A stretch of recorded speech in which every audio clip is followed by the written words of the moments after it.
Welcome to the Deep Dive. Hey there. Today we're looking at something pretty interesting happening in the African ride-hailing space.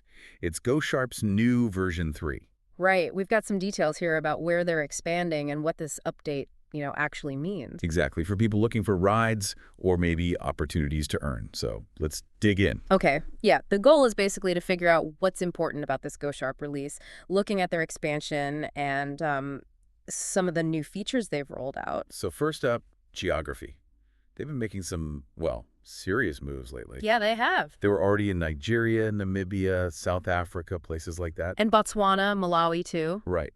But now they've added Zambia, Zimbabwe, Lesotho, and Eswatini. That's quite a jump. It really is. I mean, adding 4 countries like that, it signals they're pretty serious about grabbing a bigger slice of the African mobility market. So it shows they can scale up. Exactly. It shows they're building the capacity to operate more widely and reach, well, a lot more potential users across the continent. Okay, one thing in the update that caught my eye was the login system. They've brought in email OTP. Ah, yes. Alongside the usual SMS option.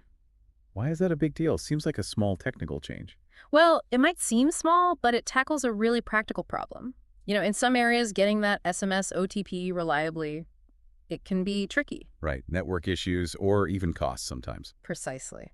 So offering email as an alternative, it just makes signing up and logging in smoother, potentially cheaper, and frankly, more secure for users. Especially helpful in places where SMS delivery isn't always consistent. Definitely. It lowers that initial hurdle for someone wanting to try the app. Oh, Could bring more people onto the platform. makes sense. And what about the drivers? People looking to earn? Is it complicated to join? Actually, it sounds like they've kept that part quite simple. The process seems pretty much the same. Okay. Drivers can just download the driver app. There's a link, bit.ly/GoSharp, I think. Right, we saw that. They sign up directly in the app, and then they're basically good to go. Start earning. And that applies everywhere. Old regions like Lagos and Gaborone and these new countries too. Seems so.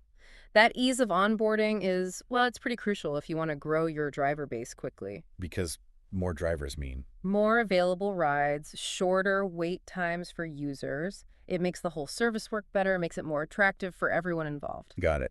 Now, GoSharp is also making noise about lower commission fees for drivers. And better safety features for riders. Right, hitting both sides.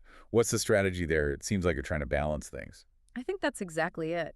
Look, if you offer drivers lower commissions, they take home more money, right? Yeah. That helps attract them and keep them on your platform. Okay, makes sense for the drivers. And then for the riders, focusing on safety builds trust. Right. If people feel safe using your service, they're more likely to choose it over competitors. So it's about creating a healthier ecosystem, appealing to both drivers and riders. Yeah, a balanced value proposition. It's not just about cheap rides or high driver earnings, but finding that sweet spot in the middle. So putting all these pieces together, GoSharp version 3 isn't just a minor tweak. Doesn't seem like it, no. It feels like a significant push, especially in southern Africa, with features that seem, well, thought out for the local context, like the email OTP thing. Absolutely. And, stepping back a bit, the success of platforms like GoSharp is also about supporting African-built technology. How so?